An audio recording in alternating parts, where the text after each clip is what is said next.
what we're seeing in the dismantling of all our environmental support legislation and renewable energy support legislation is, of course, very worrying for the PV sector.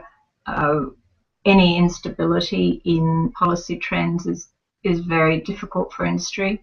It reduces confidence in investing in the sector, and the uncertainty that we've seen around the renewable energy target and the carbon price has really eroded confidence in investment.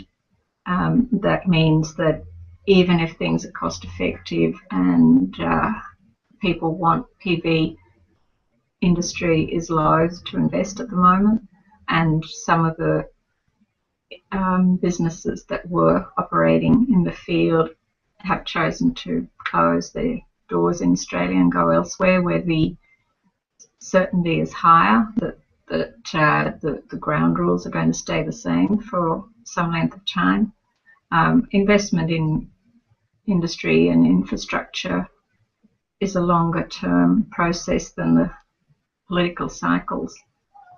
So having to change policy, change their business modes to fit policy cycles and policy settings which change annually or every 6 months or even every 3 years is very difficult for an industry. Certainly removing the carbon price means that PV is competing once again in a playing field that's not level. If other sectors are allowed to pollute without paying for that, then the relative cost of PV seems more expensive, and the value of it being a clean, green energy source is reduced from the point of view of the customer looking at the price. So yes, all of those changes are removing the renewable energy target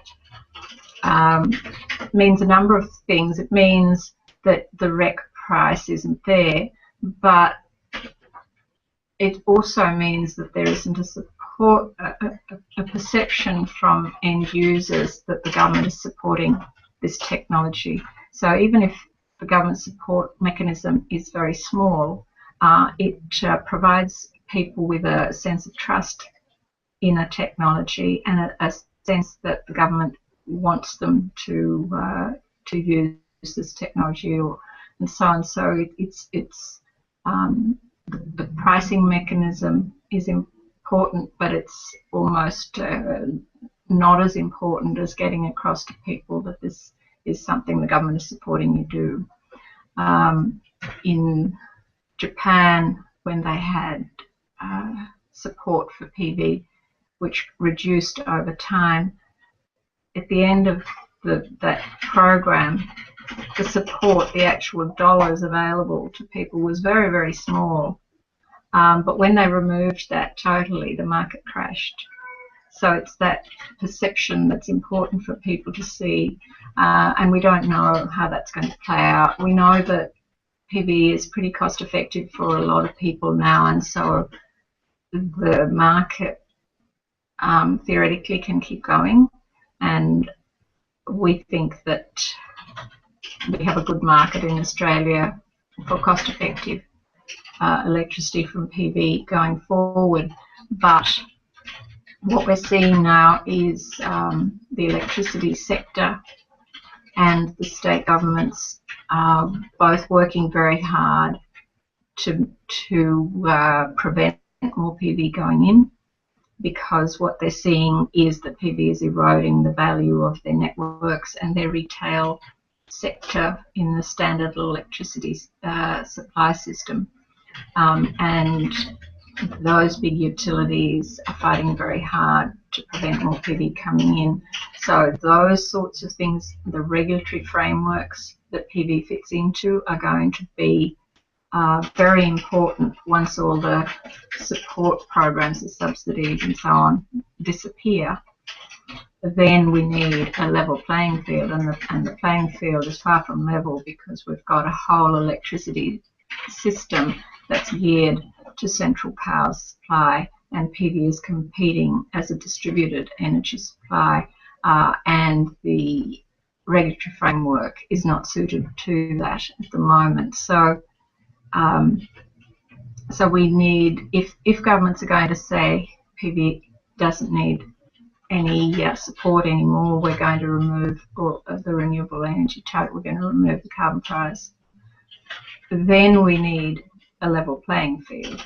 So you know they can't have it both ways. They can't say you just compete on price at the same time as closing the market to us, in effect, by having a regulatory framework which favours the central power supply model. So we need to have the regulators seriously look at how our electricity sector is regulated and what the rules are going to be going forward to allow distributed energy to participate. And that's not just PV, but it's all the distributed energy options that are now starting to become available, including storage, demand management, electric vehicles, more efficient appliances. There's a whole range of things that are coming on stream very quickly, and PV is just at the forefront of that, and has already come against the barriers that the current regulatory framework put in place for it. So all those other options are going to hit those same barriers as they start to make inroads into the market. And so we really need to change the market rules. We need the regulators to look at the way the distribution sector in particular is managed.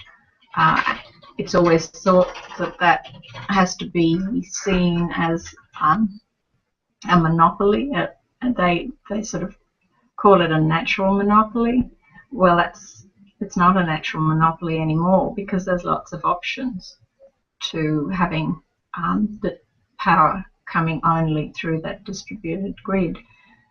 There are lots of ways you can reduce your demand on site and produce your own energy on site and store your own energy on site. So the network is no longer a natural monopoly, and so we need to regulate our networks so that they can supply all these other options, not just assume putting a wire in is the only way to manage electricity supply.